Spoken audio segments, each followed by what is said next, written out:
आज के पॉडकास्ट पे जो हम लोगों के गेस्ट हैं, उनका नाम अभिषेक गोस्वामी है। अभिषेक गोस्वामी जी एक एक्टर हैं, साथ के साथ वो वीगन एक्टिविस्ट और एनिमल एक्टिविस्ट भी हैं।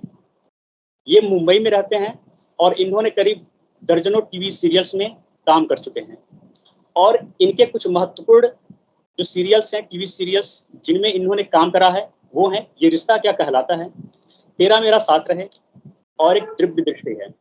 तो उनके सारे क्लिप्स मैं आपको यहाँ पर दे दूंगा। अगर कुछ लोग उनको देखे होंगे तो जानते होंगे, बखूबी इनको समझते होंगे।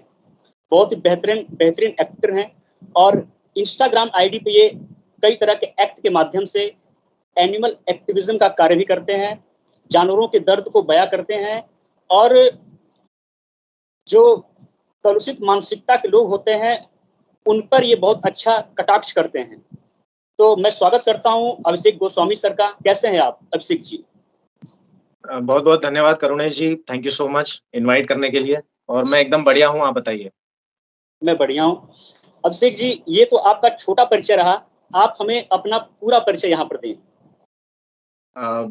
जैसा आपने बताया, मेरा नाम अभिषेक गोस्वामी है और उज्जैन मध्य प्रदेश का रहने वाला हूँ और मुंबई में काफ़ी समय से मैं एक्टिंग और मतलब एक्टिंग के लिए ही आया था बेसिकली मैं। और फिर काम शुरू-शुरू में काम नहीं मिला, फिर धीरे-धीरे जो है कॉन्टैक्ट्स बने, काम मिलना शुरू हुआ और फिर कुछ सीरियल्स में, कुछ फ़िल्म्स वगैरह में मैंने काम किया हुआ है। बहुत बढ़िया। अभिषेक जी, इससे पहले हम लोगों ने कुछ पॉडकास्ट करे थे जिसमें जी। विगनिज्म, एंटी-नेटलिज्म, एंटी स्पेसिज्म और उसके साथ-साथ मिनिमलिज्म के बारे में बहुत सारी ढेर सारी बातें हमने करी थी। जी। तो इसके बाद लोगों ने बहुत सारे प्रश्न और भी करे हमसे, तो मैंने उनको एक संदेश ये दिया कि हमारे साथ एक ऐसे वीगन एक्टिविस्ट और एनिमल एक्टिविस्ट होंगे जो आपके गहरे-गहरे प्रश्न का उत्तर भी देंगे। और जो हमारे साथ जो वाराणसी के जो एक्टिविस्ट हैं और जितने लोग हमसे मिलते हैं एक्टिविज्म के दौरान, उनका कुछ प्रश्न हमने नोट करा था और ये ऐसे प्रश्न हैं जो कि बहुत लोगों को नहीं पता होते हैं और उनको लगता है कि इसका उत्तर होना चाहिए, लेकिन वो उसका उत्तर दे नहीं पाते हैं। जी। क्योंकि हम ये भी बताना चाहेंगे कि आप करीब 3 साल से वीगन हैं और आपने बहुत सारे लगभग हज़ारों एक्टिविज्म किया है आपने मुंबई में। तो आप तरह-तरह के लोगों के मनस्थिति से गुज़रे होंगे, उनके प्रश्नों को सुने होंगे, उनसे डील किए होंगे और उनके जी। तमाम तरह के प्रश्नों का आप उत्तर भी दिए होंगे। तो हमारे सामने कुछ प्रश्न हैं जिनको हमने नोट कर रखे हैं। हम चाहते हैं कि आप उनका उत्तर बखूबी दें जिससे कि हमारे जितने भी दर्शक हैं उसको समझें। प्रश्न कुछ इस तरह से है कि सीधे-सीधे कहना है कि मांस के बारे में उनका कहना ये होता है कि मांस तो ठीक है, लेकिन दूध के मुद्दे पर नहीं बोलना चाहिए। जी। मांस तो ठीक है, मान लीजिए आप मांस बंद करवा रहे हैं, मान लीजिए वो छोड़ दे रहे हैं। लेकिन दूध के मुद्दे पर आप क्यों बोलते हैं? कृष्ण भगवान भी तो माखन खाते थे और वैसे तो दुनिया में माँ-बाप भी बच्चे पे इन्वेस्ट ही करते हैं 30 साल तक, 32 साल तक, 35 साल तक। कुछ न कुछ स्वार्थ उनका भी होता है कि बच्चा बड़ा होगा तो मुझे कमा के देगा या फिर एक अच्छे ओहदे पर होगा तो मेरा समाज में इज्जत, मान, प्रतिष्ठा, सम्मान बढ़ेगा। तो वो बोल रहा है कि तो क्या हम जो गाय पालते हैं, उसको खिलाते हैं, पालते हैं, तो क्या उसका दूध नहीं निकाल सकते हैं? इसके बारे में क्या कहना है? जैसे कि थोड़ा-सा मैं आध्यात्मिक हूँ, तो ये जो स्वार्थ वाली जो चीज़ है, इस पर मैं सभी को यही चीज़ बोलता हूँ कि स्वार्थ अगर रखना है तो थोड़ा ऊँचा स्वार्थ रखो। मैं आचार्य प्रशांत जी को सुनता हूँ जी, और जी। उनकी ये बात मुझे बड़ी अच्छी लगी कि अगर स्वार्थ रखना है तो थोड़ा ऊँचा स्वार्थ रखो। ये क्या स्वार्थ हुआ कि बच्चे पैदा कर रहे हैं और फिर उससे एक छोटा-सा स्वार्थ रख रहे हैं कि हम तुमको पढ़ा रहे हैं, लिखा रहे हैं, अब तुम बुढ़ापे में हमारी सेवा करना। तो ये तो कोई लॉजिक बना नहीं इस चीज़ का। अगर रखना है तो थोड़ा ऊँचा स्वार्थ रखो और चलो ठीक है, अपना अपना बच्चा है, आपने उसको पैदा किया, वो बोल सकता है। कई बच्चे जो हैं वो माँ-बाप से मना कर देते हैं उनके काम करने को, वो मना कर देते हैं कि हम तो नहीं करेंगे। फिर माँ-बाप क्या कर लेते हैं उसमें? कुछ नहीं कर पाते। बट अगर हम जानवर को कंसीडर करते हैं, किसी गाय को या भैंस को कंसीडर करते हैं, तो गाय-भैंसों में या किसी भी जानवर में जब हम बोल रहे हैं कि यार हमने तुमको चारा खिलाया, है ना? तो जानवर बड़ा मासूम होता है, बड़ा भोला होता है। उसको हमारी साज़िश नहीं पता है कि हम क्या करने वाले हैं उसके बाद। अभी हम उसको चारा खिला रहे हैं और उसके बाद हम उसी के बच्चे को उससे अलग करने वाले हैं, ये उसको नहीं पता है ना? और 1 साल पहले हम उसके बच्चे को उससे अलग कर चुके हैं, ये भी उसको वो भूल जाता है ना? उसको उसको हम थोड़ा-सा लाड़-प्यार ज़्यादा कर देते हैं, तो वो फिर भूल जाता है। तो किसी को चारा खिला देना है, किसी को खाना खिला देना और फिर ये कहना कि हमने इसको खिलाया तो था, तो अब हम इससे तो हम कुछ भी ले सकते हैं। तो ये तो वन साइडेड डील हो गई ना, कि खिलाया भी मैंने और तय भी मैंने ही कर लिया कि अब ये मुझे कुछ देगा या देगी, है ना? ये तो वन साइडेड हो गया। इसमें टू साइडेड होना चाहिए कि अब मैंने चारा खिलाया है, अब मैं गाय से पूछूँ कि क्या मैं तुम्हारा दूध ले सकता हूँ? तो अब प्रकृति ने गाय को ऐसा बनाया ही नहीं है कि वो मुँह से जवाब दे सके, और हालाँकि वो देती है जवाब, वो जो मैं और वो जो सारी आवाज़ें होती हैं, वो हमारी हमारी छोटी बुद्धि है जो हम उस आवाज़ को समझ नहीं पाते हैं। वो कहना यही चाहती है कि मत छुओ मुझको, मत छेड़ो मेरे बच्चे को और मेरे जीवन से दूर हट जाओ। अगर आप मुझे ये खिला रहे हो, तो ठीक है आप खिलाओ, लेकिन उसके बदले में मैंने अपनी जान का सौदा या अपने बच्चे के हक के दूध का सौदा तो नहीं किया था। तो सही। ये सारी चीज़ें हमको समझना होगी, और जिसको भी कंसेंट समझ में आता होगा। हम्म। कंसेंट एक शब्द है, अगर किसी को ये समझ में आता है, जो हम इंसानों में अमूमन यूज़ करते हैं कि मेरा मेरा कंसेंट है अगर, है ना? जैसे करुणेश जी मान लीजिए आपसे मुझे आपका फ़ोन चाहिए, है ना? तो मैं बोलूँगा आपका फ़ोन दीजिए मुझे 1 मिनट के लिए। अब आपका कंसेंट होगा तो आप वो फ़ोन मुझे देंगे, वरना आप मना कर देंगे। अगर मैं उस फ़ोन को छीन के भाग जाता हूँ तो इसे चोरी कहा जाएगा, है ना? सही। ये आपके साथ बहुत गलत हुआ, ये आपके साथ नहीं होना था। है ना? आप जाकर के पुलिस में रिपोर्ट करेंगे और सारी चीज़ें। ये चलता है इंसानों के दरमियान, है ना? इंसानों के बीच ये सारी चीज़ें चलती है। और हम इतने सेल्फ सेंटर्ड हो चुके हैं कि हमको समझ में नहीं आता कि यार जानवर की भी एक दुनिया है और वो हमसे बहुत ज़्यादा अलग नहीं है। वो हमारे साथ ही रह रहा है, और वो जो दूध प्रोड्यूस कर रहा है, वो जानवर जो दूध प्रोड्यूस कर रहा है, वो हमारे लिए नहीं कर रहा है। वो कर रहा है अपने बच्चे के लिए। क्योंकि अगर वो हमारे लिए कर रहा होता, तो कहीं पर किसी न किसी जगह इस चीज़ का वर्णन होता, है ना? कि किसी किसी शास्त्र की ग्रंथ में कहीं पर ये वर्णन होता कि गाय-भैंसों का दूध इंसान को ही पीना है, वो उसी के लिए बनाया हुआ है। ऐसा वर्णन कहीं पर। दूसरी चीज़ अगर लॉजिकली चले, तो इंसानी माँ जो उसको दूध कब आता है? बच्चा पैदा करने के बाद, है ना? और जब उस बच्चे का पोषण पूरा हो जाता है, तो वो दूध आना बंद हो जाता है। सेम चीज़ गाय-भैंसों, और सेम चीज़ हर जो फीमेल मैमल है, मैमल ही बोलते हैं शायद, है ना? जो जो दूध प्रोड्यूस करते हैं उनको मैमल बोलते हाँ, हैं शायद। हाँ, हाँ, तो स्तनधारी, हाँ। स्तनधारी। तो वो वो दूध प्रोड्यूस कर रहा है अपने बच्चे के लिए, और जब उनके बच्चे का पोषण पूरा हो जाता है, वो दूध आना अपने आप बंद हो जाता है। ना आपने कुछ किया, ना मैंने कुछ किया, जानवर ने कुछ किया। उस दूध के आने में ना उस जानवर का हाथ था, ना उस दूध के जाने में उस जानवर का हाथ था। वो पूरी तरह प्राकृतिक प्राकृतिक घटना है ना? और रही बात कृष्ण जी की, कि कृष्ण जी भी माखन खाते थे, तो मैं इस सवाल को इस तरह से डील करता हूँ कि पहले मुझे हँसी आ जाती है इस बात पे, जैसे ही वो श्री कृष्ण का नाम लेते हैं, तो मुझे हँसी आ जाती है इस बात पे। और फिर मैं उनको एक लाइन देता हूँ कि पहले हम अपनी हालत देखें, है ना? हम कहते हैं हमारे अंदर ईर्ष्या है, घृणा है, लोभ है, अहंकार है, इतनी सारी चीज़ें हम भर के बैठे हुए हैं, और भी न जाने क्या-क्या हमारे अंदर गलत चीज़ें शरीर के अंदर, हमारे मन के अंदर घुसी हुई हैं। उसके बाद हम अपने आप को कंपेयर भी किससे कर रहे हैं? एक दूसरे इंसान से नहीं, एक बिल्कुल ही ऐसे व्यक्तित्व से, एक ऐसे जिनकी सराहना की जाती है, जिनकी जिनकी श्रीमद् भगवत गीता को पढ़ के कई लोगों ने जो है अपने करियर बना लिए, है ना? उस पूरे ग्रंथ पर जो है आचार्य प्रशांत ने बहुत अच्छा एक व्याख्यान दिया हुआ है। तो ऐसे मतलब मैं क्या बोलूँ, श्री कृष्ण को मैं शख्स भी नहीं बोलूँगा, मतलब कि मैं इस तरह से देखता हूँ भगवानों को, मैं इस तरह से देखता हूँ कि जैसे हम एक पिक्चर देख के आए, एग्ज़ाम्पल के लिए बाहुबली देख के आए हम, तो हम प्रभास से बड़ा इंस्पायर हो गए, है ना? कि अरे! प्रभास ने क्या काम किया, और प्रभास का तो क्या क्या व्यक्तित्व है यार प्रभास का। प्रभास कहता है कि औरत पर हाथ डालने वाली की उँगलियाँ नहीं काटते हैं उसका गला, है ना? ये प्रभास के शब्द हैं, ये बाहुबली के शब्द हैं कि औरत पर हाथ डालने वाली की उँगलियाँ नहीं काटते हैं उसका गला। तो यार सब सारी सारी जो लड़कियाँ हैं, जो फीमेल्स हैं, वो क्या सोचेंगी यार ऐसा जीवन साथी। तो श्री कृष्ण को लोग इस तरह से देखते हैं। ना, जो जो उनकी जो फीमेल ऑडियंस है, ऑडियंस बोल लो, भक्त बोल लो, जो भी बोल लो, जो इंस्पायर होते हैं श्री कृष्ण से, वो सोचते हैं यार ऐसा ऐसा व्यक्तित्व वाला कोई साथी हमारे जीवन में आए। और पुरुष जो है वो सोचते हैं यार श्री कृष्ण कितने बढ़िया है ये सारी चीज़ें, लेकिन हम लोग है ना उसमें उलझ के रह जाते हैं। क्या? जैसे आचार्य प्रशांत ने वीडियो में कहा था कि तुमको श्री कृष्ण से दूध माखन लेना है या फिर श्रीमद् भगवत गीता लेना है, चुनाव तुम्हारा है। क्योंकि केंद्रीय बात श्री कृष्ण के व्यक्तित्व में जो केंद्रीय बात है वो दूध माखन नहीं है। वो एक प्रतीक, एक वो उस समय की बात है, वो छोटे थे और वो क्यों माखन हाँ। खाते थे और वो क्यों लीलाएँ करते थे, वो तो वही जानते हैं। तीसरी बात जो है वो है श्रीमद् भगवत गीता। हमारे जीवन में अगर कुछ भी ऊँचा हो सकता है, तो उन्होंने जो बात कही है उससे हो सकता है। ये सारी चीज़ें हैं, और बस डील करता हूँ।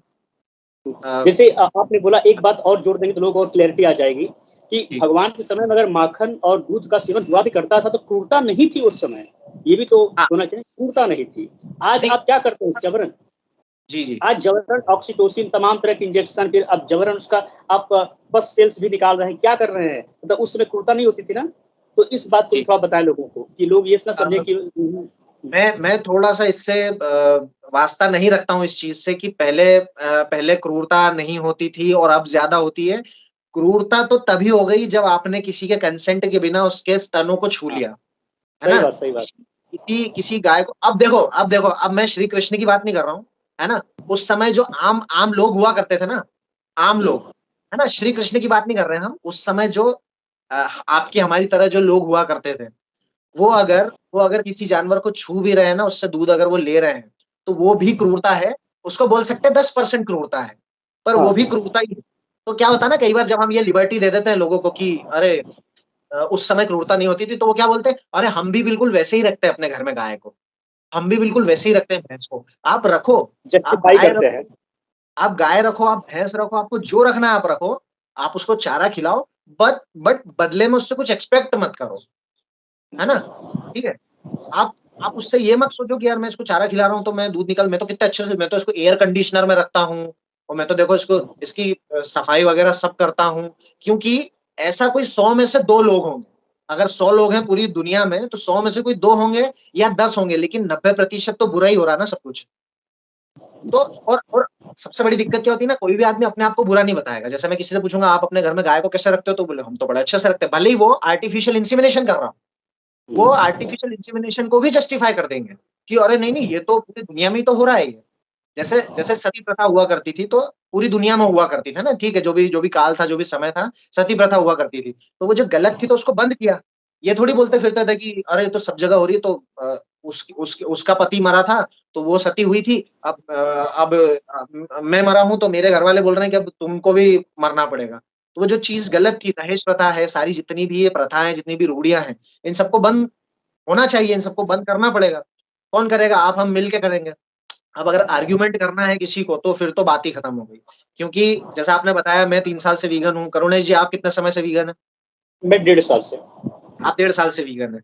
मैंने मेरे 3 साल के वीगनिज़्म के करियर बोल लो जो भी बोल लो, मैंने दूध से बना कोई भी पदार्थ का सेवन जो गाय-भैंसों से आने वाला जो दूध होता है उसका मैंने सेवन नहीं किया है।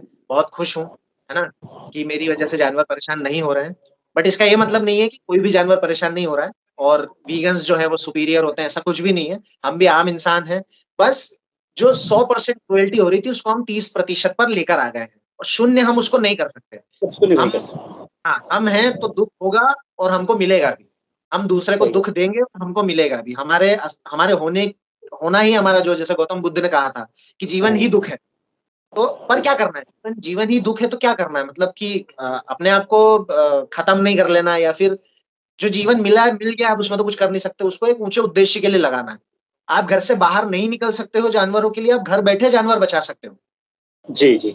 कैसे? आपको सिर्फ़ अपने भोजन में थोड़े से बदलाव करने हैं, अपने पहनावे में बदलाव करने हैं, अपनी जीवन शैली में बदलाव करने हैं, घर बैठे जानवर बच गए।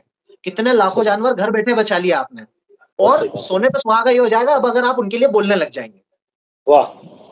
और सही बात। उसमें भी सोने पे सुहागा ये हो जाएगा जैसे पीपल फार्म है। बिल्कुल। जैसे पीपल फार्म है, ठीक है?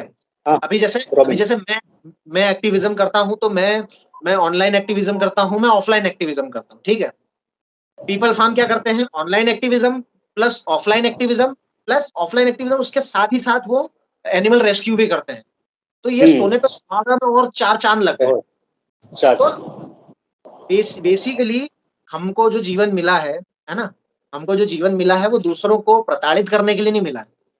हमको जो जीवन मिला है, वो खुद को बेहतर बनाने के लिए और अपने आस-पास का जो वातावरण हमको मिला उसको बेहतर बनाने के लिए मिला है। इस पर एक प्रश्न और बनता है, आर्टिफिशियल इंसेमिनेशन को लेकर के ही बन रहा है। एक बार किसी मेरे रिश्तेदार से बहस हो गई थी। उन्होंने बोला कि हमने बोला कि आप बोलते हैं कि गाय को आप अच्छे से रख रहे हो, एक बार उसको मान भी सकते हैं, लेकिन आर्टिफिशियल आप इंसेमिनेट उसको क्यों करते हो? बोले कि आजकल के गाय के लिए साँड़ मिलते कहाँ हैं? दूसरी बात कि आर्टिफिशियल इंसेमिनेट इसलिए करते हैं कि ये कोई गलत नहीं है। मैंने कहा क्यों नहीं गलत है? बोले कि भैया जब हमारी औरतों को बच्चा नहीं होता तो हम लोग भी आर्टिफिशियली कोई व्यवस्था करते हैं, टेस्ट ट्यूब बेबी वगैरह तमाम चीज। मैंने कहा भैया आप अपने लिए करिए ना, जानवरों के लिए क्यों कर रहे हो? तो बोले कि अच्छा इंसान के लिए हो तो बुरा और जानवरों के लिए तो गलत। तो उनके इस बात पर क्या कहना चाहेंगे? जी हाँ, बिल्कुल गलत है, 100% गलत है। इसमें तो कोई मतलब आगे इसमें तो डिबेट ही नहीं होना चाहिए, बट ठीक है, हमारा काम है लोगों को समझाना, और हमें भी 4 चीज़ें नहीं आती, हमें लोग जब समझाते हैं, है ना? सही बात जैसे है। करुणेश जी, आपने और मैंने वीगनिज़्म समझ लिया, ठीक है ना? आपने और मैंने वीगनिज़्म समझ लिया, हम लोग एक जो है फिलॉसफी वीगनिज़्म की एक लाइफ़स्टाइल है जो हम फॉलो कर रहे हैं, ठीक है? अभी हमारे अंदर ही 50 कमियाँ और हैं, वो हमको कौन बहुत बताएगा? वो हमको कौन सही बात, बताएगा? आचार्य प्रशांत जैसे लोग, ठीक है? हमारे जो सही जो बात, सही बात, राइट। स्पिरिचुअल गुरु हैं, है ना? वो लोग हमको हमारी 50 और गलतियाँ बताएँगे कि आप ये सुधार और कीजिए तो आप और बेहतर बनेंगे, ये सुधार कीजिए तो और बेहतर करेंगे। हमारा ईगो थोड़ी ना लेके आ जाएँगे उसके बीच में। नहीं, नहीं, नहीं, कभी मैं तो वीगन बन गया ना, तो मैंने दुनिया का सबसे बहुत बड़ा काम कर दिया, अब मेरे को कुछ करने की ज़रूरत ही नहीं है। पूरी पूरी हमारे पूरे व्यक्तित्व में वीगनिज़्म एक बहुत छोटा-सा हिस्सा है। जैसे इस पूरी बड़ी पृथ्वी में हम बहुत एक तिनके के बराबर हैं। मनुष्य जो है वो तिनके के बराबर है इस पूरी बड़ी दुनिया में। वैसे ही हमारे पूरे व्यक्तित्व में वीगनिज़्म जो है वो बहुत तिनके के बराबर है। हम कि अभी हमको बहुत सारी और 4 चीज़ें सीखना। Right, right. तो अ, जो उन्होंने जो बात कही कि इंसान के साथ हो तो सही और जानवर के साथ हो तो गलत, है ना? गलत वो दोनों के साथ है, मैं बताता हूँ कैसे।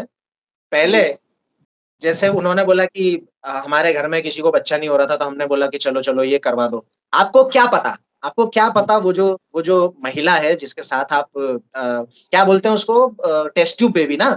ये भी बात तमाम सही। हाँ, तो आपको कैसे पता कि उस महिला का बड़ा मन है बच्चा पैदा करने का, है ना? आपने भी देखा है करुणेश जी, मैंने भी देखा है, हमने समाज में देखा है कि औरतें जो है वो बड़ा मतलब उनको प्रेशराइज़ किया जाता है हर चीज़ के लिए, और सही उनको बात, मजबूरी में कई बार बहुत सारे काम करना पड़ते हैं। मजबूरी में उनकी शादी करवा दी जाती है। ऐसा नहीं लड़कों की नहीं करवाई जाती, लड़कों की भी करवाई जाती है, ज़बरदस्ती शादी करवाई जाती है। फिर अब लड़की जो है वो बच्चा पैदा करेगी, अब उस प्रकृति ने उसी को वो दिया है एक तरह का वरदान बोल सकते हैं कि आप ही जो है जन्म देंगी। तो अब उसके ऊपर ये गर्भधारण प्रेशर करना। बनाया जाता है जी, अब उसके ऊपर ये प्रेशर बनाया जाता है कि अब तुम बच्चा पैदा करो। अगर नॉर्मल तरीके से नहीं हो रहा है, जो एक प्राकृतिक तरीका है उससे नहीं हो रहा है, तो अब हमारे पास में टेक्नोलॉजी है, अब हम आपको टेस्ट ट्यूब बेबी से ही बच्चा पैदा करवा सकते हैं। लेकिन क्या उस औरत का कंसेंट है उसके अंदर? है ना? जब हम कभी जाकर के पूछेंगे ना बिल्कुल कि आप फ्रीली एकदम फ्रीली बताओ, आपके ना सास-ससुर का आपके ऊपर प्रेशर है, ना आपके पति का प्रेशर है। कोई भी अगर आपको प्रेशराइज़ कर रहा है तो आप बताओ, और आपका वाक़ई मन है या आप सामाजिक दबाव में बच्चा पैदा कर रही हो, तो हमको सही जवाब मिलेंगे वहाँ से, है ना? कई महिलाएँ जो बोलेंगी नहीं, नहीं मैं तो चाहती हूँ बच्चे पैदा करना, मेरा बड़ा मन है ना? और कई जो है वो बोलेंगी मेरा बिल्कुल मन नहीं है। मैंने बहुत दर्द देखा हुआ है ना? मैंने 4 लोगों की ऑलरेडी डिलीवरी देखी हुई है, उसमें बहुत पेन होता है, मैं तो बर्दाश्त नहीं कर सकती, लेकिन सिर्फ़ ये सास-ससुर की वज़ह से, सिर्फ़ मेरे पति की वज़ह से, सिर्फ़ समाज की वज़ह से मुझे ये काम करना पड़ रहा है। तो वहाँ भी ये चीज़ गलत हो गई, है ना? उस औरत का कंसेंट नहीं है तो वहाँ भी ये चीज़ गलत हो गई। अगर उसका कंसेंट है अगर उसका कंसेंट है तो भी ये चीज़ गलत हो गई। आचार्य प्रशांत ने एक वीडियो में कहा था, आज जो एक भी नया बच्चा पैदा हो रहा है, आज जो भी एक नया बच्चा पैदा हो रहा है, वो सबसे अशुभ घटना है इस दुनिया की, हुँ, ठीक है? क्योंकि सही। पूरे फसाद की जड़ कौन है? हम। ये जो कुछ भी हो रहा है, देखने वाले कौन है? हम। ये जो भी सब कुछ हो रहा है, करने वाले कौन है? हम। तो जो इंसान है वही मेन जड़ है। तो चलो ठीक है, उसने बोला कि नहीं मेरे को दुनियादारी की परवाह नहीं, मैं तो बच्चा पैदा करूँगी, मेरा कंसेंट है। तो चलो ये इंसान में बात हो गई खत्म, क्या हो भैया उसका कंसेंट है, चलो ठीक है तुम कर लो। हमने उसको सारे एंगल बता दिए फिर भी वो नहीं मानी, उसने बोला नहीं मेरा कंसेंट है। तो ये हो गया लीगल, इसको बोल लो लीगल तरीके से उसने बच्चा पैदा कर दिया। अब आते हैं जानवरों में। तो जानवर में तो 4 टाँगे हैं, गाय की, भैंस की 4 टाँगे हैं। कितने सारे वीडियोज़ आपने मैंने देखे हुए हैं। दोनों टाँगों में रस्सियाँ बाँध दी, कान मरोड़ रहे हैं, है ना? और जब जब गाय-भैंसों के गुप्तांग में वो जो डॉक्टर होता है या वेट बोल लो जो भी है, वो हाथ डालता है तब वो मचलती है, वो इधर-उधर हटती है वो, है ना? हुँ, ये सारे सिग्नल्स हैं। ये सारे कुछ सिग्नल्स हैं, वो कह रही है मत करो छेड़छाड़। मेरे गुप्तांग मेरे शरीर के साथ मत करो छेड़छाड़। साफ-साफ वो कह रही है। अगर आपको ये चीज़ समझ क्या होता है ना, कई सारे लोगों के साथ ये दिक्कत होती है, हम तो इंसानों में भी शोषण करते हैं ना। मैं सही आपका बात। आप मेरा करोगे अलग-अलग लेवल पे, मेंटली, फाइनेंशियली, फिज़िकली अलग-अलग लेवल पे, है ना? आपको किसी हुँ, तरह का मैं लालच दे दूँगा और फिर आपका मैं फ़ायदा उठा लूँगा। हम इंसानों में ये चीज़ करते हैं, ठीक है? सही बात है। इंसान को एक शक्ति मिली हुई है विरोध करने की। वो शक्ति जानवर को भी मिली हुई है, लेकिन क्या होता है ना कि जानवर एक समय बाद हार जाता है इंसान के आगे। जी समय बाद जो है गाय भैंस जो है वो विरोध करना बंद कर दे, उनको समझ में आ गया होता है यार ये 5 लोग मुझे घेर के खड़े हैं, है ना? इतने लोग मुझे घेर के खड़े हैं, एक ने मेरा सींग पकड़ा हुआ है, एक ने मेरी पूंछ पकड़ी हुई है, और अब वो कुछ नहीं कर पाई, तो वो एक तरह का वो उसको एक तरह का क्या वो बलात्कार ही है, ठीक है? जी। एक तरह का नहीं, 2 तरह का नहीं, वो बलात्कार ही है। तो हम्म, अब किसी को लग सकता है कि और ये क्या बात हो गई? ये कैसे बोल दिया? आप सेम जी। चीज़ देख लो ना, सेम चीज़ देख लो ना, इंसानों में भी तो यही सब होता है। इंसानों में भी यही सब चीज़ें होती है। अगर आपने किसी के साथ ज़बरदस्ती की है, उसका सामान लिया है, वो हो गई चोरी। अगर ज़बरदस्ती आपने किसी की देह को छुआ है ना? आपने किसी की देह को छुआ है, किसी के शरीर को छुआ है, उसके शरीर में आपने कुछ एक्टिविटी ऐसी करी है जो वो नहीं करवाना चाहती थी या करवाना चाहता था, तो वो molestation होता है, वो बलात्कार होता है। जी। अगर हमको में नहीं आती है, तो फिर हमारा कुछ नहीं किया जा सकता है। उसका कंक्लूजन ये है कि वो जो जिन्होंने भी ये क्वेश्चन पूछा था कि इंसानों में करे तो सही और जानवरों में करे तो गलत, वो दोनों में ही गलत है, और जानवरों में ज़्यादा गलत इसलिए है क्योंकि वो तो सिग्नल दे रहे हैं ना हमको, जैसा मैंने बताया। सही बोला आपने। हम लोग अब तीसरे प्रश्न की ओर चलते हैं, और तीसरा प्रश्न इस तरह से है कि हम मांस क्यों न खाएं जबकि हम सर्वाहारी वर्ग में आते हैं। और ये खाद्य श्रृंखला भी तो कोई चीज होती है, क्योंकि हमने विज्ञान पढ़ रखा है, बायोलॉजी पढ़ रखी है। ये सब खाद्य श्रृंखला कैसे मेंटेन होगी, क्योंकि हम सर्वाहारी हैं, हम नहीं खाएंगे तो कौन मेंटेन करेगा? इसके बारे में हम लोग तो क्या कह सकते इसका सिंपल सा जवाब ये है कि अगर मैं किसी जंगल में हूँ, है ना? मान लो मैं मोगली हूँ, मोगली हम सभी ने देखा है, मान लो मैं मोगली हूँ, ठीक है? अ, मोगली मोगली जो सीरीज़ है, मोगली जो कार्टून है वो मैंने देखा हुआ है, मुझे कहीं पर भी ऐसा नहीं लगा कि मोगली ने मांस खाया। बट एक बार को हम एक बार को हम लिबर्टी ले लेते हैं कि मैं मोगली हूँ और मैं जंगल में हूँ, मेरे को फल वगैरह कुछ नहीं मिल रहा है।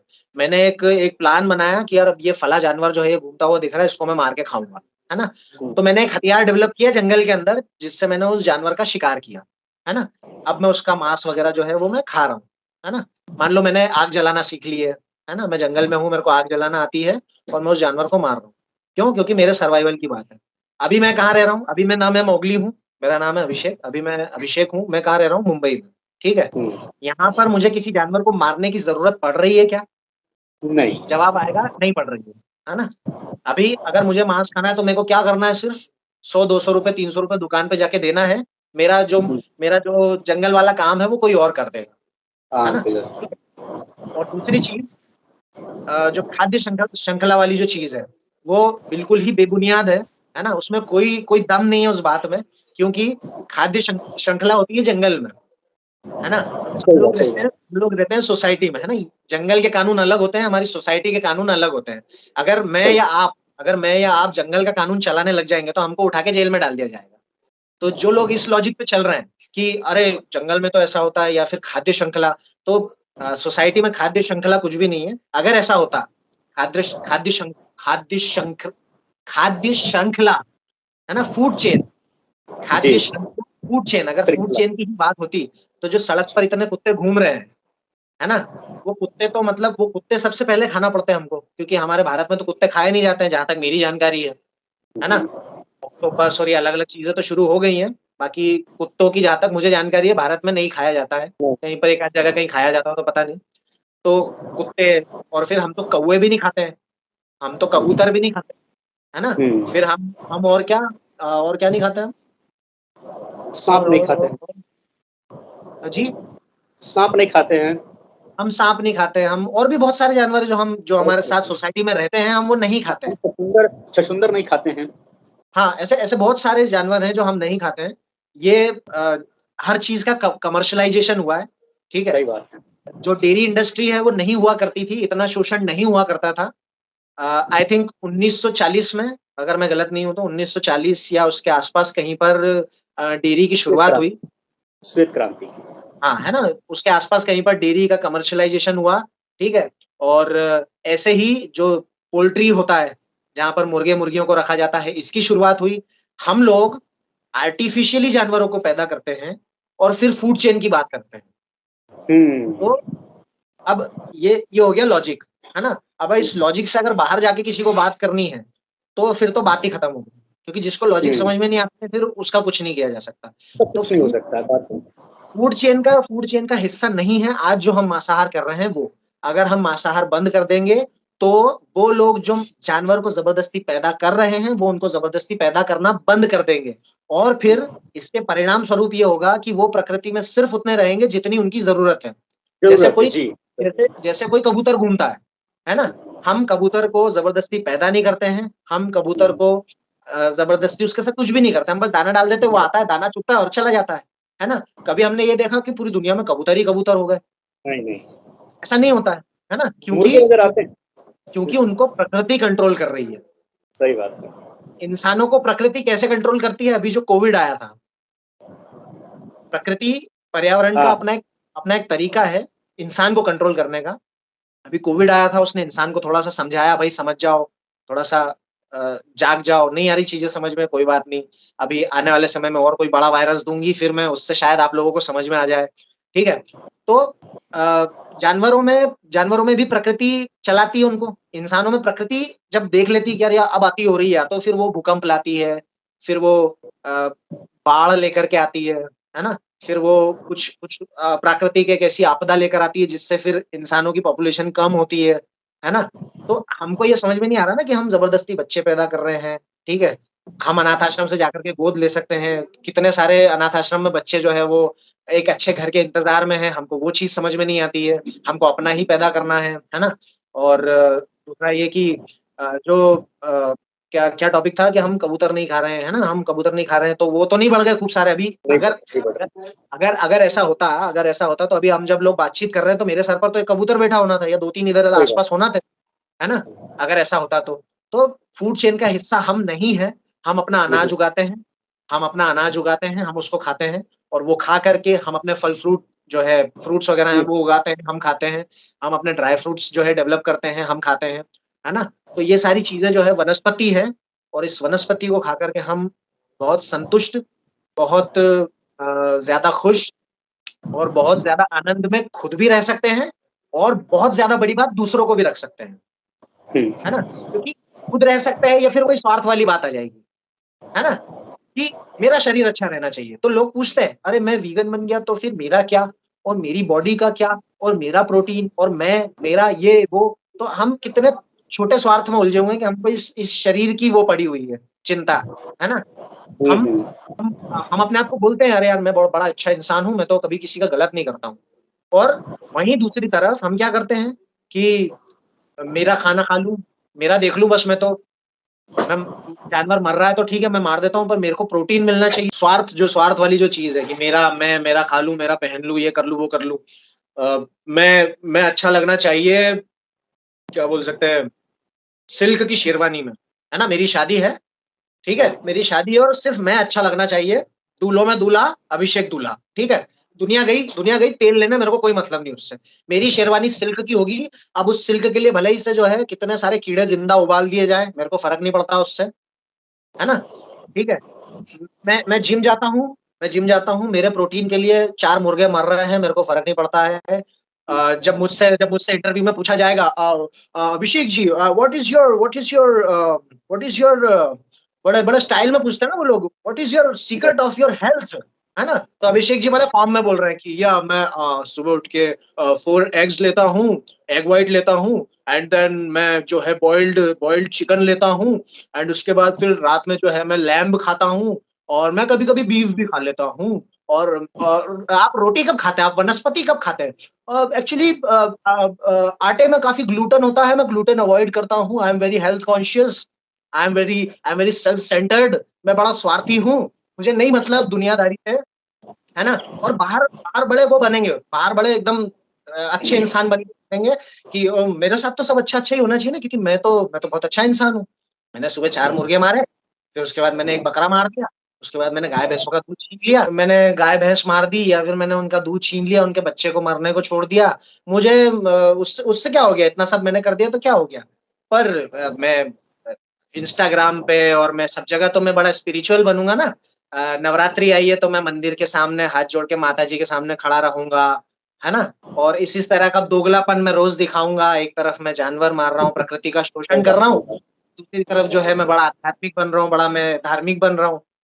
तो ये सारा दोगलापन मुझे पर्सनली नहीं जमता है और मुझे मुझे जिस दिन मैं बचपन से शाकाहार रहा हूँ, जिस दिन मुझे शाकाहार की एक्चुअल परिभाषा पता चली, मेरा दिमाग उड़ गया, है ना? हाँ और सही बात, मेरा मुझे सबसे ज़्यादा बुरा इस बात का लगा कि हम लोग कितना कितना धोखे में जीते हैं, है ना? कितना धोखे में हमको धोखे में रखा जाता है और दूसरा हम खुद प्रश्न करना ही नहीं चाहते हैं कि यार ये मेरा हाँ खाना आ कहाँ से रहा है? ये मेरा दूध आ कहाँ से रहा है? इसकी वजह से किस-किस को कितनी परेशानी झेलना पड़ी, मुझे उससे फ़र्क नहीं पड़ता है। तो ये सारी चीज़ें बड़ा हिट किया और मैंने 2 मिनट के अंदर दूध का जो है दूध को पीना और दूध से बने सारे प्रोडक्ट्स को लेना बंद किया था 2 मिनट के अंदर क्योंकि सेम मेरा। मुझे वो लॉजिक समझ में आया और मैं तो लॉजिक में जीता हूँ देखो। मैं लॉजिक में जीने वाला आदमी हूँ। मेरे को लॉजिक समझ में आते हैं तो मैंने देखा कि गाय-भैंस दूध दे रही है, किसके लिए? अपने बच्चे के लिए और बच्चे का पोषण पूरा होने के बाद दूध आना बंद हो जाता है। सेम मेरे साथ हुआ था। मेरी मम्मी मैं पैदा हुआ, मेरी मम्मी को दूध आया, मेरी मम्मी ने मेरे को दूध पिलाया, मेरा पोषण पूरा हो गया, मम्मी को दूध आना बंद हो गया। अब मम्मी मम्मी जब अगला बच्चा पैदा करेंगी, तब उनको दूध आएगा उस बच्चे के लिए, नॉट सही नॉट बात। For me not for me वो जो बच्चा पैदा हुआ उसके लिए आएगा। और प्रकृति में ये तो सामने-सामने बात है ना, इसमें कौन-सा बड़ा तर्क लगाने की ज़रूरत है। अब अगर सुबह की चाय सही नहीं बात। छूट रही है, तो बात अलग है। अगर सुबह की चाय नहीं छूट रही है, तो उसके लिए भी ऑप्शन है। अ, बेसिकली मैं तो चाय के लिए मना ही करूँगा कि चाय हाँ पत्ती वगैरह दिमाग पे चढ़ती है और शाम को 5 बजे चाय लगती है सभी को, सभी का सर घूमने लग जाता है जस्ट लाइक सिगरेट।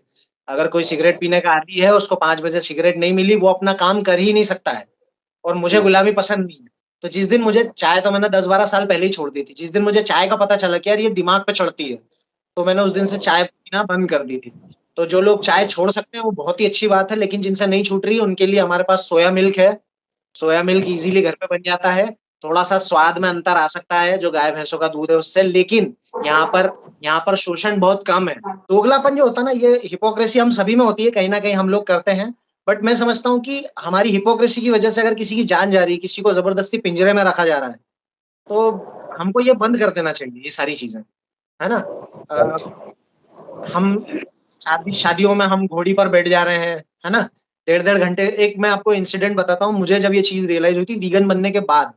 मैं वीगन बन चुका था, लेकिन मैं वीगनिज़्म को थोड़ा-थोड़ा समझ रहा था। मैं मेरे घर में एक वेडिंग थी, उसमें मेरा जो कज़िन है, वो घोड़ी के ऊपर बैठा हुआ था, जैसा हमारे भारत में होता है सारी चीज़ें। तो वो घोड़ी पर बैठा हुआ था, मैं फ़ोटो वगैरह ले रहा हूँ उसके साथ में, है ना? तो अरे छोटे-छोटे भाइयों के बड़े भैया ये वो, है ना? ऐसी मस्ती-वस्ती चल रही है सब।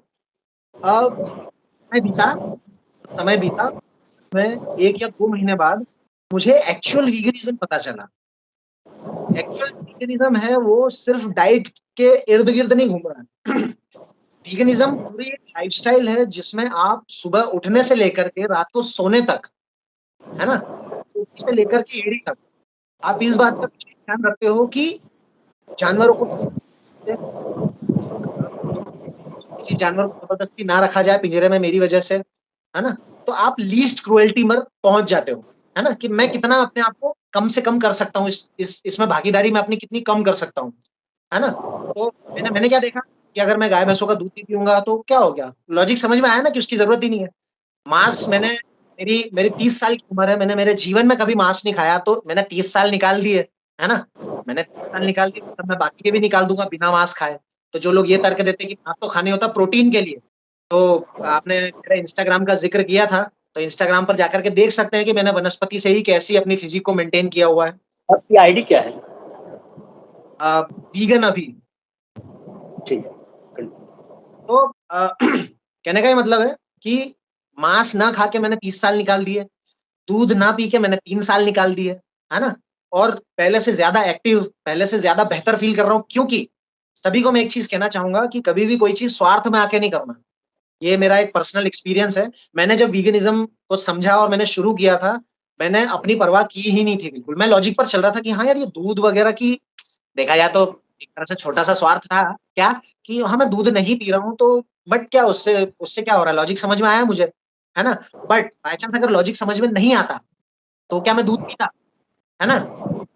सिचुएशन है जिसमें शायद मैं पी लेता, है ना, कि अगर दूध के बिना सर्वाइवल ही नहीं हो रहा है। जैसे क्या बोले, जैसे पानी, अगर आज आप और मैं पानी पीना छोड़ दें तो क्या हम कितने समय तक सर्वाइव कर पाएंगे? वो एक बड़ा डिबेट की बात हो जाएगी एक बड़ी, कि कितना लंबा चल सकते हैं हम। तो वैसी अगर कोई सिचुएशन होती तो सब तब सोचते हैं, लेकिन मैंने देखा कि यार ये चीज छोड़ी जा सकती है बिल्कुल। वो जानवर परेशान हो रहे हैं, जबरदस्ती उनसे लिया जा रहा है, तो उसको बंद करो। वो बंद किया। 3 साल हो चुके हैं, 30 साल से नॉनवेज नहीं खाया, वनस्पति पे जिंदा हूँ मैं, बहुत ज्यादा बेहतर हूँ, खुश हूँ। तो वो बात है बिल्डिंग, तुम कितना कर सकते हो। अगर मैं सिल्क का कपड़ा ना पहनूं तो क्या मैं मर जाऊंगा? नहीं मर जाऊंगा, ठीक है, मैं कॉटन का पहन लेता हूँ, है ना। अगर मैं ठंड आ रही है, बहुत बहुत सर्दी हो रही है, तो क्या लेदर की ही जैकेट पहनना है?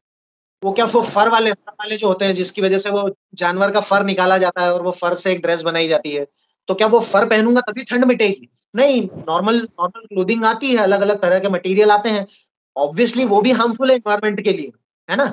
जो मटेरियल मान लो, जैसे एक मटेरियल लेदर चलता है बॉक्स में, है ना। अ, वो बड़ा चलता है, तो अब वो कैसे बन रहा है? वो भी किसी फैक्ट्री में बन रहा है ना।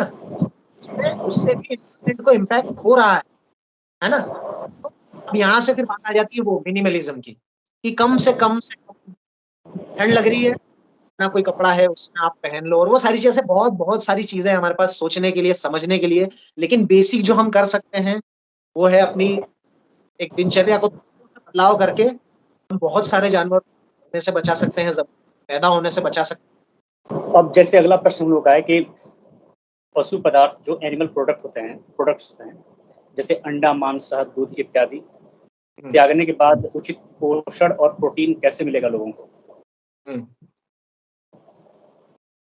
तो अधिकतर तो क्या होता है ना, जब मैं आउटरीच करता हूँ बाहर, अपना, जैसे हम मुंबई में हैं तो मरीन ड्राइव पर हैं, जुहू जुहू पर हैं। और मैं एक शाउट आउट देना चाहूंगा मुंबई एनिमल सेव को, एनिमल सेव मूवमेंट को, जिनके साथ मैं लगभग, जब मैं वीगन बना था उसके बाद मैं कुछ ग्रुप्स में ऐड हुआ था। तब जब मैं वीगन बना तब मैं उज्जैन में था, फिर मैं मुंबई आकर के कुछ ग्रुप्स में ऐड हुआ। फिर मैंने देखा कि फ्रिक्वेंटली एक ग्रुप है जो जो मतलब काम कर रहा है, जो जानवरों के लिए, एनवायरनमेंट के लिए, हेल्थ के लिए फ्रीक्वेंटली काम कर रहा है।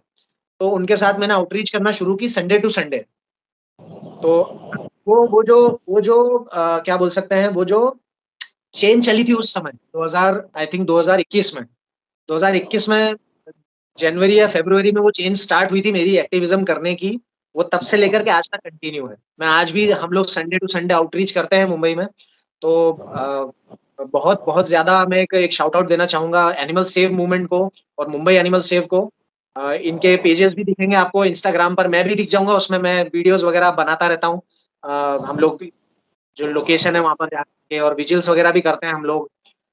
एक एक वीडियो का जिक्र आपने किया था, जिस विजिल में मैं गया था, चिकन चिकन को देखा था हम लोगों ने और वो सारी चीजें।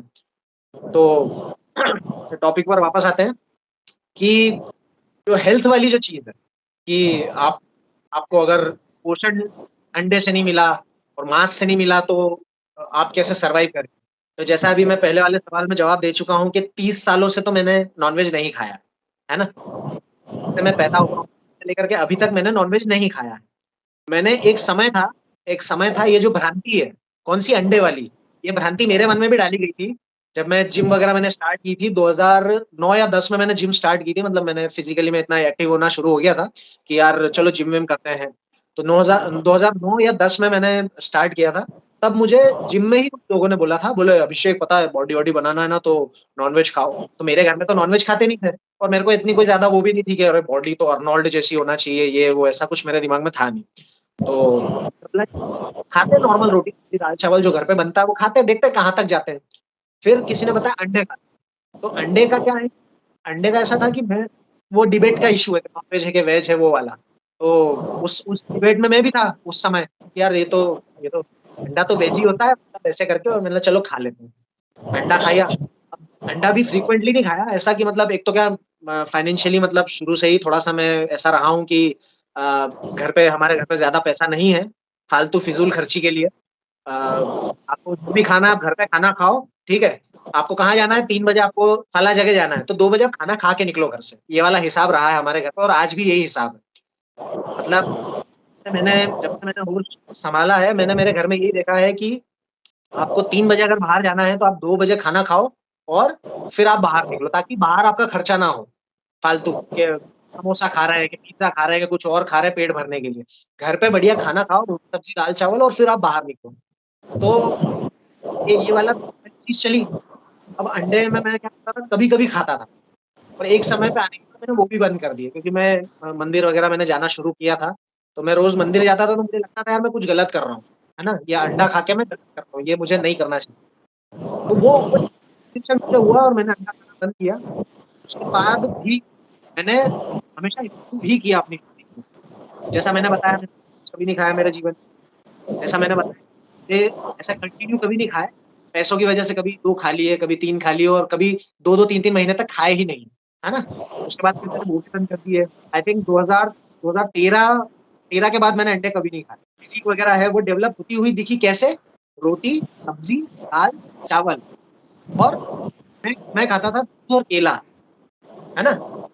मैं खाता था दूध और केला। मैं लेता था आधा लीटर दूध, उसमें डालता था 12 केले, और ये मेरा एक दिन का मील हुआ करता था। तो वो खाकर लगता था और मजा आ गया, आपको खाना खाने की भी जरूरत नहीं, मतलब 12 किलो आधा लीटर दूध और बढ़िया काम हो जाता था कि हाँ यार ये सही है। अब जिस दिन मुझे जैसे सारी चीजें हो रही हैं, तो मैंने सिर्फ इतना सा किया, वो आधा लीटर दूध हटा दिया। और अगर एक स्टेप के मैं बताना चाहूंगा कि उस दूध की जगह मैंने कोई अल्टरनेटिव भी नहीं लिया कभी। से मेरी मम्मी ने बोला, बोले कि यार तू तू ये दूध बंद कर रहा है तो इसका कुछ अल्टरनेटिव तो ले, सोया मिल्क होता है तुम्हारे इसमें, और आलमंड मिल्क होता है, और कोकोनट मिल्क होता है। तो मैंने बोला मम्मी, मुझे लॉजिक समझ में आ मुझे लॉजिक समझते हैं, और मेरे शरीर की जरूरत नहीं। पता चला कि दूध के पीछे इतनी क्रूरता है, इतनी हिंसा है, तो मैंने वो दूध बंद किया। और उसके बाद मैं एक और चीज ऐड करना चाहूंगा, एक स्टेप और ऊपर जाकर के मैंने उसका सब्स्टिट्यूट भी नहीं लिया। जैसे कि कई लोग बोलते हैं कि आपने अगर गाय भैंसों का दूध बंद किया तो आपको सोया मिल्क तो पीना पड़ेगा ना, आपको आलमंड मिल्क तो पीना पड़ेगा, आपको कैशू मिल्क, काजू का दूध, आपको कोकोनट मिल्क तो पीना पड़ेगा। मैंने वो सब में मैं नहीं पढ़ा कि ये दूध तो पीना ही होता, वो दूध तो पीना। जैसा कि मैंने बताया, मैं चाय छोड़ चुका था, अब मुझे चाय की जरूरत नहीं, तो फिर मुझे दूध की भी जरूरत नहीं। तो कभी सभी ऐसा जब होता है कि हम किसी पॉटलक में गए हैं, वीगन पॉटलक में गए हैं, वहां पर सोया मिल्क आ गया तो पी लिया, ऐसा। पर मेरी जो डेली लाइफ है उसके अंदर मैं सिर्फ रोटी सब्जी दाल चावल खाता हूँ, या फिर खिचड़ी बनाता हूँ मैं एक तरह की, जिसमें चावल होते हैं, ठीक है। खिचड़ी बनाता हूँ मैं एक तरह की जिसमें चावल होते हैं, 3 तरह की दाल होती है उसमें, तुअर, मूंग और मसूर। ये 3 तरह की दाल होती है उसके अंदर। उसमें होती है, करुणेश जी अभी सुनिए, अभी अभी इंग्रेडिएंट खत्म नहीं हुआ है।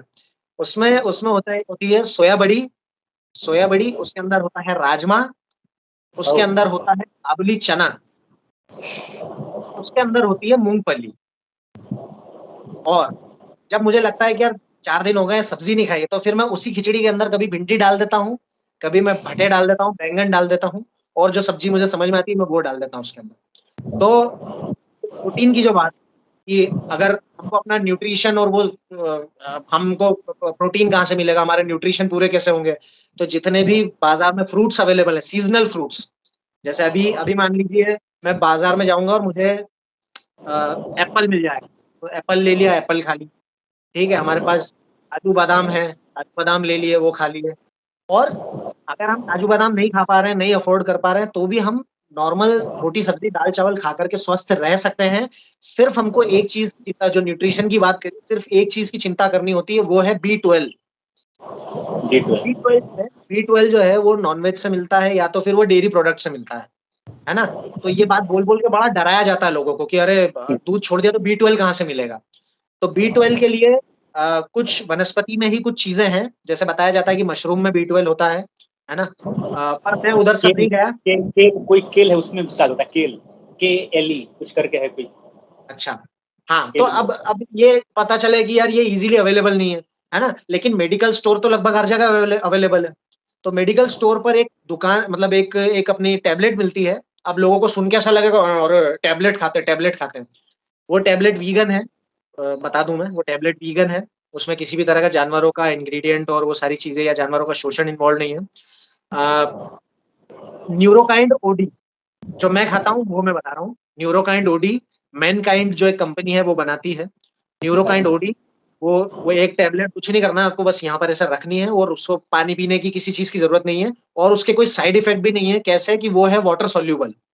वो आपने खाई, बाय चांस आपने ज़्यादा खाई, है ना? पहली बात तो ज़्यादा नहीं खाना है बट आपने खा ली ज़्यादा मान लो, तो वो वाटर सॉल्युबल है, वो जैसे ही आप यूरिन आप करेंगे, है ना? तो वो यूरिन के थ्रू वो पसीने के थ्रू आप शरीर से निकल जाएगा बाहर। तो एक बस B12 का ध्यान रखना होता है और कई लोग D3 ऐसे ही एक D3 का भी है, तो D3 जो है हमको सनलाइट से मिलता है ना? सूरज की रोशनी से हमको D3 मिलता है, तो अगर हम 15-20 मिनट सुबह धूप में बैठ जाएँ तो हमारा D3 का काम हो जाएगा।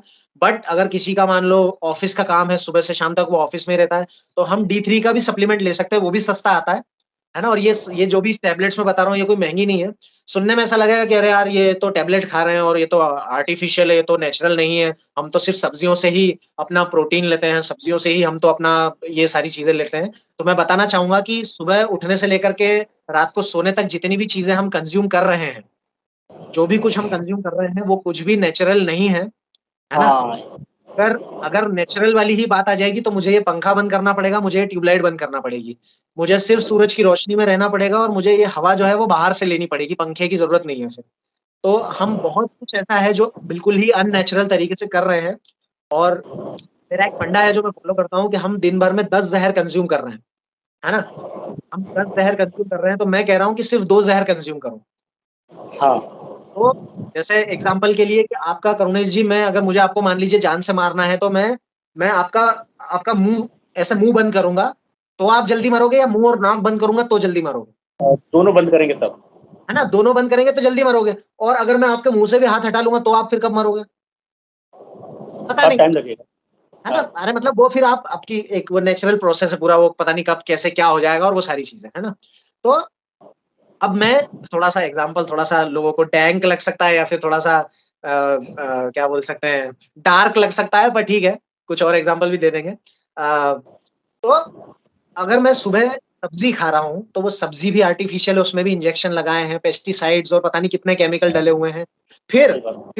फिर मैं जो नॉन-वेज खा रहा हूँ, फिर मैं जो जानवर खा रहा हूँ अगर, तो वो जानवर भी ज़बरदस्ती पैदा किया गया, इंजेक्शन से उसको ज़बरदस्ती बड़ा किया गया, ठीक है? और एक एक मुर्गा जो होता है जिसको कटने के लिए बड़ा किया जाता है, वो मान लीजिए अगर 3 महीने में इतना बड़ा होता है, अगर वो 3 महीने में इतना बड़ा होता है, तो उसको ब्रॉयलर। उसको हाँ, उसको 20 दिन, 25 दिन में ही इतना बड़ा कर दिया जाता है। आप सोचिए कितना कितना कितना अननेचुरल चीज़ है ये। कितना हार्म करेगा वो हमारे शरीर को। तो हुँ, जो लोग नेचुरल नेचुरल का जो गाना गाते रहते हैं, नेचुरल, हम तो नेचुरल खाते हैं। तो वो जो हुँ, अगर आप लोग मांस कंज़्यूम कर रहे हैं, तो वो मांस भी नेचुरल नहीं है, आप जो सब्जियाँ खा रहे हैं, वो भी नेचुरल नहीं है। तो कहने का ये मतलब है कि जब सब कुछ ही ज़हर है, तो कम ज़हर खाएँगे तो थोड़ा लेट मरेंगे।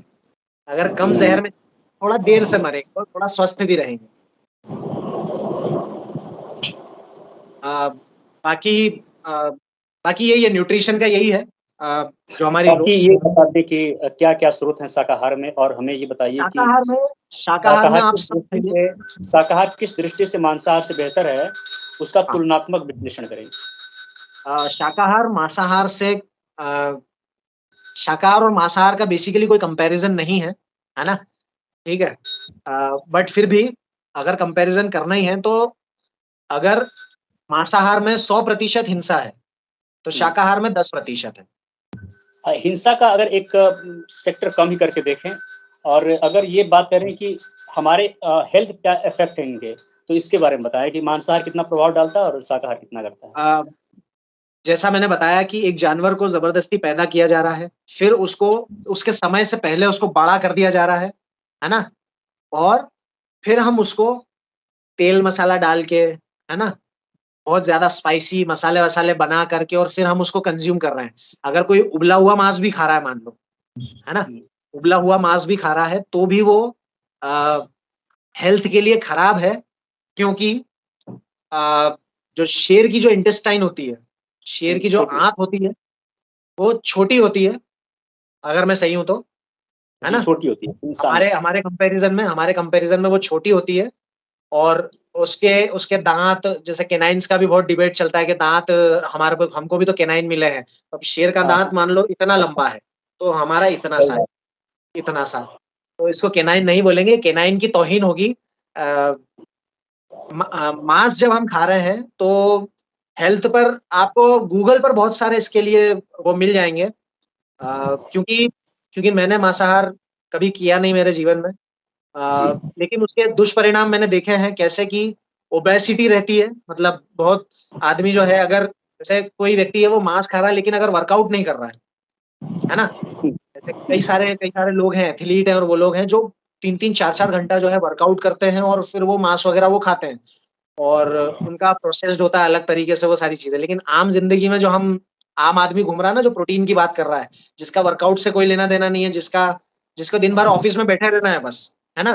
तो हार्ट अटैक की एक बहुत ज़्यादा रिपोर्ट्स आती हैं, जो अगर हम गूगल करेंगे तो हमको पता चलेगा कि जो हार्ट अटैक की जो रेट है, हार्ट अटैक का जो अ, दर है, शाकाहारियों में ज़्यादा है, बनिस्बत शाकाहारी। शाकाहारियों को भी हार्ट अटैक होता है और वीगन्स को भी हो सकता है, कोई दिक्कत नहीं है उसमें, किसी को भी हो सकता है, क्योंकि अलग-अलग चीज़ों की वजह से होता है ये, है ना? सही बात है, हार्ट राइट। हार्ट अटैक का सिर्फ़ एक रीज़न नहीं कि आपका डाइट ऐसा है, हार्ट अटैक का कुछ नहीं, भी रीज़न हो सकता है ना?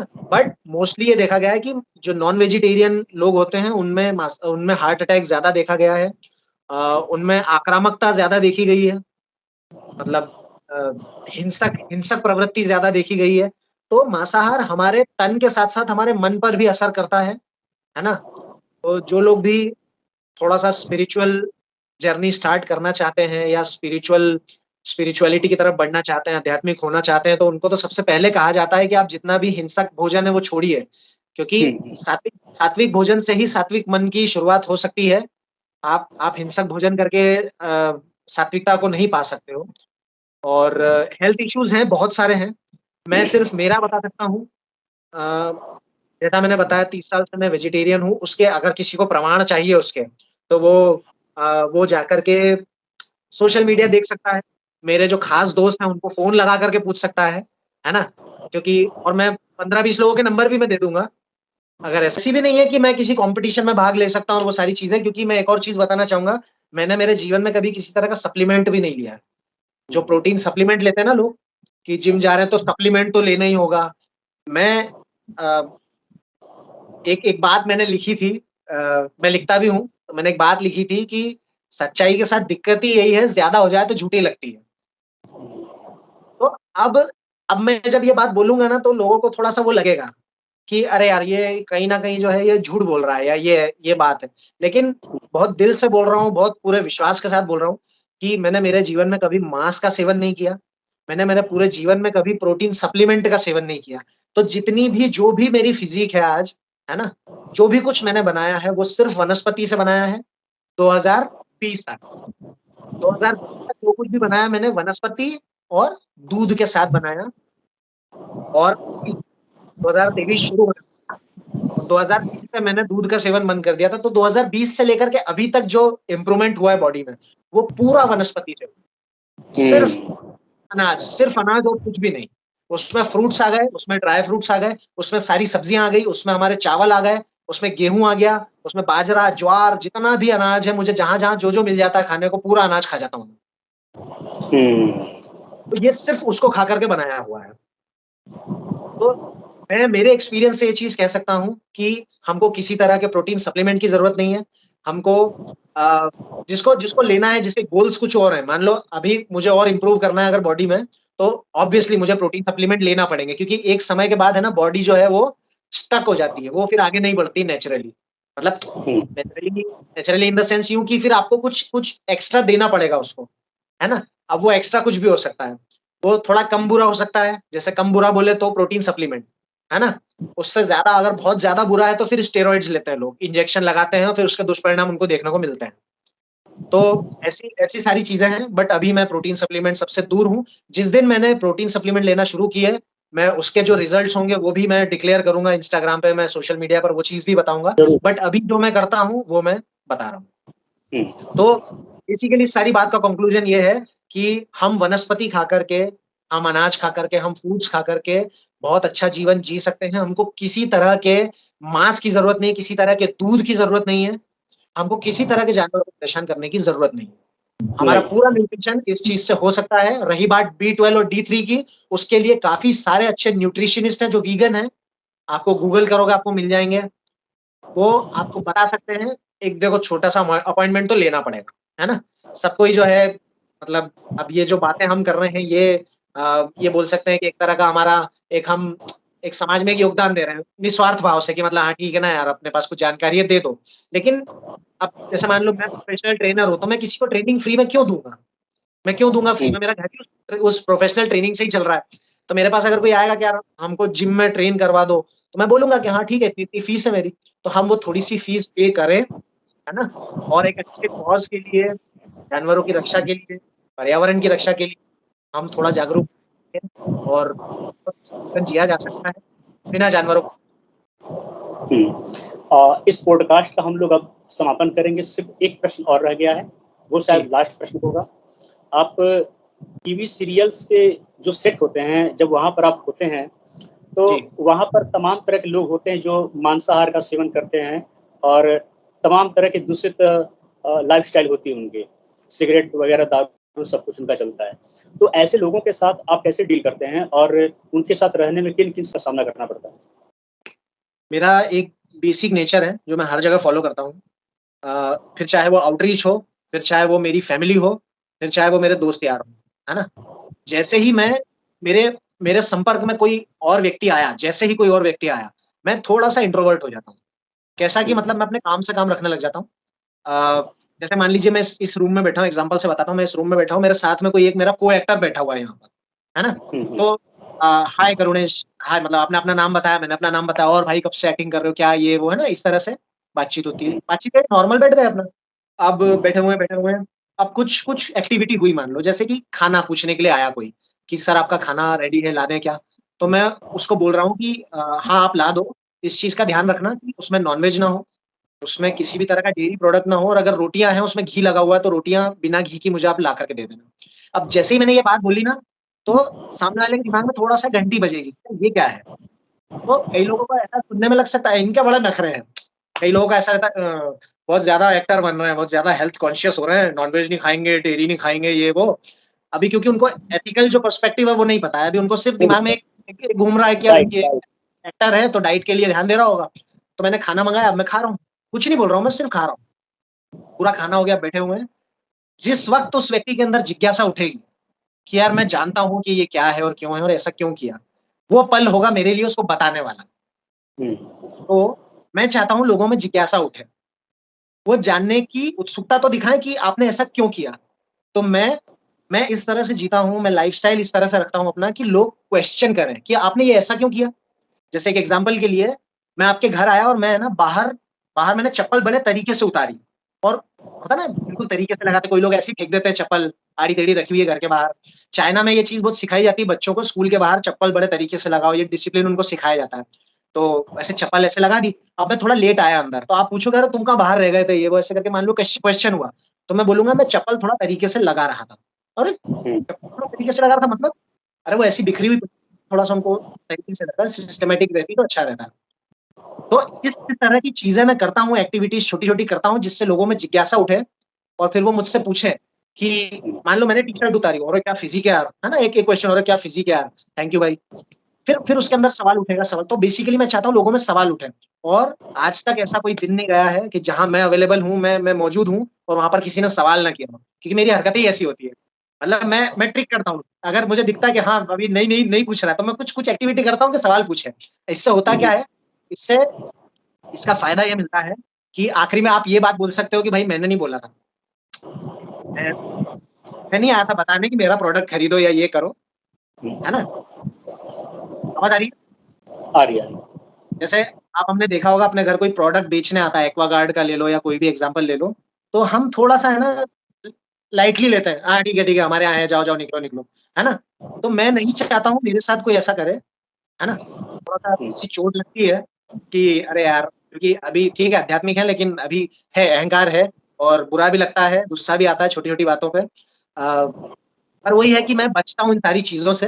मैं चाहता हूँ सवाल करे सामने वाला, तो मैं कुछ कुछ एक्टिविटी करता हूँ तो वो लोग सवाल करते हैं। रही बात सिगरेट की, तो जैसे वो रूम में सिगरेट अगर वो पी रहे हैं, है ना, तो मेरे मूड के ऊपर है, मैं चाहूँ मैं बोल दूंगा कि यार एक काम करो आप बाहर निकल जाओ, अगर आपको सिगरेट पीना है तो आप बाहर निकल जाओ। तो वो बोलेगा सिगरेट तो हम तो पी रहे हैं ना, तो फिर मैं उसको फिर पूरा बताता हूँ कि देखो सिगरेट जो है, सिगरेट आपका शरीर भी खराब कर रही है, आपका पैसा भी खराब कर रही है, साथ में जिसका कोई लेना देना नहीं है सिगरेट से, है ना, उसका भी शरीर खराब कर रही है पैसिव स्मोकिंग के रूप में। तो आप इस कमरे से बाहर निकल जाओ, वरना मैं कंप्लेंट कर दूंगा आपकी। तो आप हर तरह से गलत काम कर रहे हो, मैं आपको इतना कह रहा हूँ कि भाई साहब आप बाहर निकल जाओ। तो ये इस तरह के मेरे जवाब होते हैं, इस तरह से मैं डील करता हूँ लोगों के साथ में।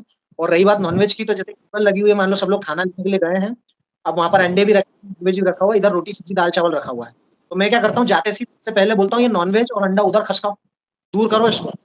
एग्जैक्ट यही करुणेश जी, यही टोन होती है मेरी, ये नॉनवेज को और ये अंडे को दूर करो उधर, ये इधर थाली में आना नहीं चाहिए, दूसरी सब्जियों में इसके छींटे नहीं पड़ना चाहिए। तो वहाँ क्या होता है, माहौल बन जाता है वहाँ पर, अरे अरे अरे अरे, अब उस पर कोई डिबेट कर नहीं सकता है, क्योंकि पहली चीज तुम गलती कर रहे हो, तुमने तुमने मुर्गी का अंडा चुराया, तुम वो अंडा खा रहे हो, तुमने जानवर का मांस, तुमने जानवर को मारा, उसका तुम मांस खा रहे हो, उसके बाद यहाँ होशियारी बता रहे हो, है ना। तो मैं ये होशियारी इसलिए बता रहा हूँ क्योंकि ये गंदगी मेरे को नहीं चाहिए इधर, वो जो क्रूरता है वो चीज मेरे अंदर नहीं आना चाहिए, मेरे खाने में नहीं आना चाहिए। तो मैं बोलता हूँ इसको दूर करो, उससे क्या होता है ना, एक माहौल क्रिएट हो जाए, और थोड़ा सा आपकी पर्सनैलिटी का असर पड़ता है आपकी, जब आदमी देखता है कि यार कदकाठी है और चेहरे से भी जो गुस्से वाला दिख रहा है ये वो, तो फिर वो क्या थोड़ा सा रहते हैं, आराम से रहते हैं, फिर वो नहीं बोलते, चपड़ नहीं होती है। और मुझे लगता है कि अगर आप सच्चाई के साथ में हो ना, आप अगर सच के साथ में खड़े हो, आप अगर लॉजिकली करेक्ट हो, अगर आपके फैक्ट्स तैयार हैं, तो आपको बिल्कुल ब्लंटली हर चीज बोलना चाहिए, ठीक है। जहाँ तक हो रहा है वहां पर बिल्कुल आपको गुस्सा भी करना चाहिए, और आपको लोगों को बताना चाहिए कि चीज गलत है, जितना जल्दी हो सके बंद कर दो, और अगर नहीं कर सकते वो बंद, तो इसको मुझसे दूर रखो, मेरे इधर नहीं आना चाहिए। और मुझे मत बोलना कमरे से बाहर जाने को, बाहर तुम जाओगे क्योंकि गलत तुम हो, मैं नहीं। बहुत बढ़िया। तरह की चीजें रहती हैं, और एक फिर क्या होता है ना, जब आप सच्चाई के साथ कोई बात रखते हो ना, तो काफी अच्छे रिश्ते बन जाते हैं। तो आज तक ऐसा कभी नहीं हुआ कि मेरे मेहनत करने की वजह से, या मेरे एक्टिविज्म की वजह से, या मेरे किसी से बात करने की वजह से कोई पर्सन मुझसे दूर हुआ हो, बल्कि और ज्यादा कनेक्ट हुए हैं। मुझे सिर्फ एक चीज समझ में आती है कि दुनियादारी रिश्तेदार, नाते, दोस्त, जितने भी सब कुछ है ना, वो सच्चाई से बढ़ के नहीं है। सच्चाई काफी सारी चीजें बात, सच्चाई से पहले आप कुछ भी नहीं हो। ये सारी अप्रोच मेरी रहती है, इस तरह से मैं जीता हूँ, इस तरह से मैं लोगों से डील करता हूँ। और हो सकता है लोगों को लगे कि यार अप्रोच तो कर रही होता ना, किसी को वीगन बनाना है तो जाके तो पता नहीं पड़ेगा ना उसको, पर वो बात वही है कि जाके बताओ ना, तो आदमी सोचता है कि अपना प्रोडक्ट बेचने आया है, इसका कोई स्वार्थ होगा इसके अंदर, है ना। तो अब उसको नहीं पता कि कितना ऊंचा स्वार्थ है, स्वार्थ क्या है कि जानवर बच जाएंगे, ये स्वार्थ है हमारा, है ना, ऊंचा स्वार्थ। हम तेरे पास क्यों आ रहे हैं वीगन के बारे में बताने, क्योंकि हमारा ऊंचा स्वार्थ है, जिससे 4 जानवर और बच जाएंगे अगर तू वीगन बन जाएगा तो, है ना। लेकिन उस आदमी को ये चीज समझ में नहीं आएगी, उसको उसको उथला स्वार्थ ही समझ में आएगा कि यार इसका कुछ है ना, साला कोई प्रोडक्ट बेचेगा, ये वीगन बना के कोई प्रोडक्ट जरूर बेचेगा ये, है ना। ये चीज समझ में आती है। तो कहने की जरूरत ही नहीं आपको, आप अपना पर्सनैलिटी ऐसी बनाओ। तो मैं बार बार जब मैं इंस्टा पे लाइव भी करता हूँ या किसी से भी बात करता हूँ, तो मैं हमेशा एक चीज बोलता हूँ, हमने वीगनिज्म किया, बहुत अच्छी बात है, बहुत अच्छी बात। अब हमको और चीजें सीखनी है, उन पे काम करो, है ना। हमारी वोकेबलरी स्ट्रांग होना चाहिए, हमारे फैक्ट्स तगड़े होना चाहिए, हमारे पास लॉजिक होना चाहिए, हमारे पास एक कॉन्फिडेंस होना चाहिए। क्योंकि जब आप सच्चाई के साथ खड़े हो, जब आप सच्चाई के साथ लड़ रहे हो किसी चीज के लिए, तो आपको बुराई से ज्यादा ताकतवर होना पड़ेगा। ये चीज मैंने आचार्य प्रशांत से सीखी थी। राइट, मैंने भी पढ़ी, देखा हूँ कि सच्चाई को 2 गुना ज्यादा जरूरत है ताकत की बुराई से लड़ने की, है ना। और बुराई से लड़के उसको खत्म करना है, और उस इंसान को सच्चाई की ओर लेकर के आना। अभी हमें भी अभी 4 गलतियां होंगी, हमको बताने वाला कोई और है ना। हमको भी आते हैं लोग बताने कि यार अभिषेक ये थोड़ा सा ऐसा, ये थोड़ा सा वैसा। मैं थोड़ा सा ऐड करना चाहूंगा, वाईवी केयर आपने देखा होगा, वाईवी केयर के साथ आपने मेरे वीडियोस वगैरह भी देखे होंगे, मैं उनके साथ वीडियोस वगैरह बनाता हूँ। आपका एक्ट मैंने देखा है। तो मेरी जो एक्टिंग की जो वो है, एक जो तरीका है, एक जो कला है, वो इस तरह से भी यूजफुल है कि मुझे एक तरह से काम करने को मिलता है, अच्छे लोगों के साथ जुड़ने का मौका मिलता है। तो हमसे जो सीनियर हैं इस वीगनिज्म के मामले में, वो हमको बताते हैं। अभिषेक जी, आपने बहुत ही बेशकीमती और बहुमूल्य समय इस पॉडकास्ट को दिया, इसके लिए हम लोग सदैव आपका आभारी रहेंगे। मैं तहे दिल से आपका शुक्रिया करता हूँ, और मैं ये चाहूँगा कि अगली बार जब भी कुछ आवश्यकता पड़ेगी हमारे यहाँ के ऑडियंसेस को, तो हम आपको इनवाइट करेंगे, और आपके पास समय होगा तो प्लीज़ जरूर आइएगा। थैंक यू, और इसको यहीं पर हम लोग समापन करते हैं। बहुत बहुत धन्यवाद। नमस्कार।